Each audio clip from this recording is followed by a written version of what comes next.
All right, the next video I'm going to talk about is just how to create your basic quiz in Canvas. So you've already gotten to Canvas, hopefully. Oops, let's actually bring it up. And you've logged on to whatever class that you want to go to. You've used your dashboard to get to whatever class you want to go to. So then you would go over to quizzes. And these are all the quizzes that I have done so far this semester. A lot of lesson quizzes, a lot of quizzes over each section of the chapter. So when you start a new quiz, you'll just hit plus quiz. And you'll want to give it a name. If you have everything as unnamed, it'll be really hard to keep track of everything. So let's name this one Today's Quiz. Not a good name, but we'll go with that. And the quiz, it's going to be a graded quiz. Sometimes you can do it as a practice quiz. It will not go into Skyward that way if you have it that. You can do a survey just to kind of get some ideas. I've never really used the survey. If you want to import that into Skyward, you'll want to click that button right there that says Sync to SIS. I always like to have my answers shuffled because there are wandering eyes.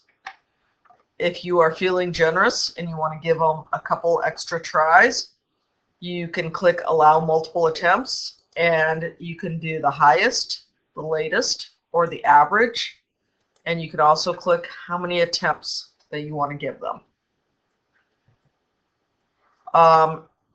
If you have multiple classes and you don't want the answers to be shown until the end of the day, you can put in a date and a time.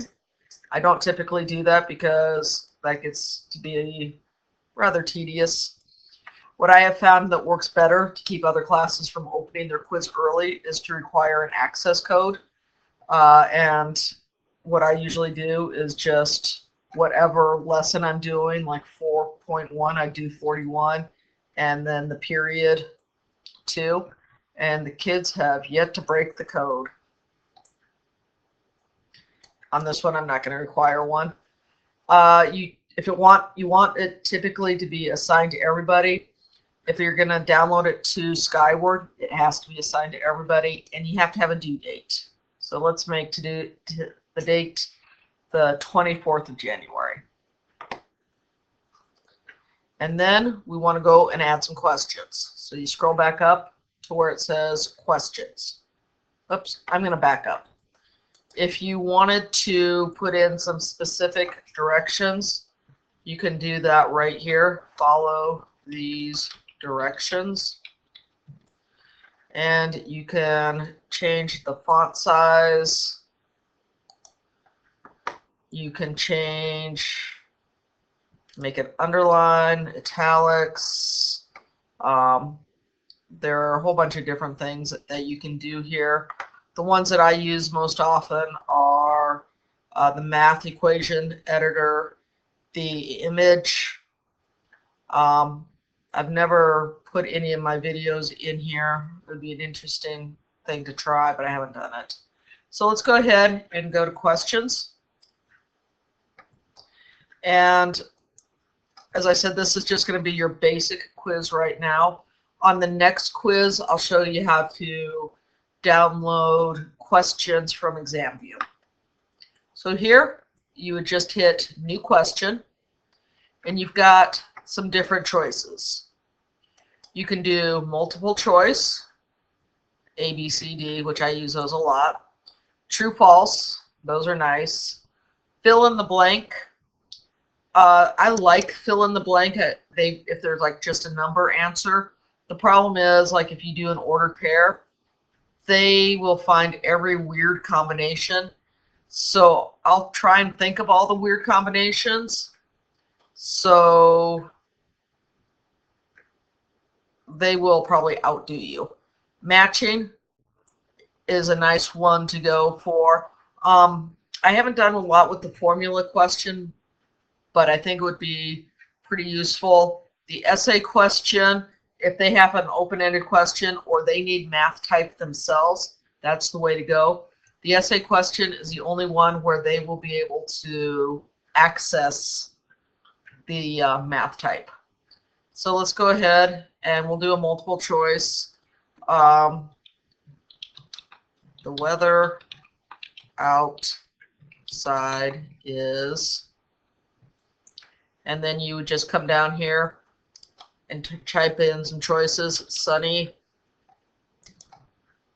snowy, I don't know how that's how you spell it, rainy, cold. And then you would just click the correct answer. Okay? The best way to do this is just kind of mess around with it. If you wanted another choice, you could hit add another answer. And you could put none of the above. And if you are done, you want to make sure you hit update question. If you forget to hit update question, you lose it. If you realize later you went back and you need to change it, you just hit that pencil and that'll edit it. If you want to change the point value, you change the point values up here. I try and make my quizzes come up to be 10 points, so sometimes questions will have different point values. So then I'm going to update that question. Let's do a new question. And let's make this one a true-false.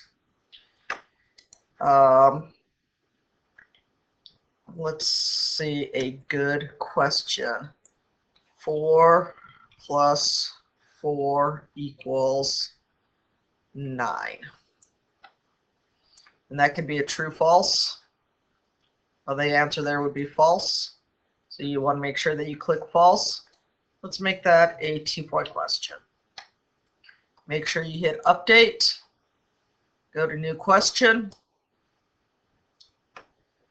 We'll do a numerical answer right now. 4.2 plus 4.4 equals, and then you could hit numerical answer because they're going to be giving a number. And if you want your answer to be exact, which I would in this case, as 8.6, I would leave it just like that. If you wanted to give them a little bit of margin of error or within a range and say, well, if they just round and say anywhere between 8 and 9, I'm going to give them credit. You're more generous than I am, but that's how you could do that as well. And they have 2 choices here. We only need 1, so I'm going to go ahead and delete that. Make sure I hit update question. So you can go through and you can add questions that way. If you want to do one with math type, you hit that button that has the square root of x, and you can go through here are the basic things. You can do a fraction,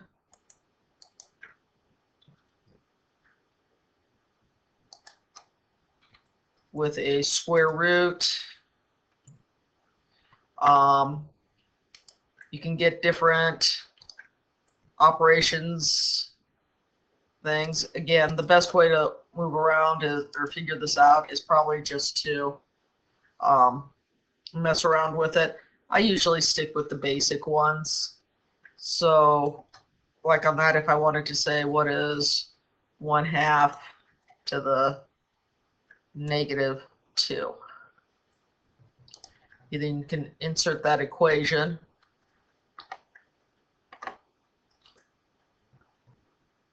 And if I hit update right now, it should prompt me that I did not put an answer down. It did not. Oh, it put in 0. You'd want to be careful of that. So on that one, that would be 4. And I would want an exact answer. So then when you get done, you'd want to hit save. I always like to preview and do the quiz myself.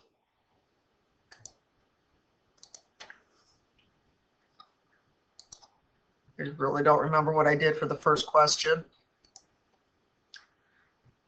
because invariably you make a mistake someplace, you type something in wrong, you click something. So it's always a good idea to go through and do it. And if you want to go back and change something, you can edit it. If you want the kids to be able to see it, you hit publish. I'm actually working in a class right now, so I don't want to publish it. But you would hit publish right there. And when the kids take it, you can tell them to go to quizzes. Or what I do is I do everything in modules.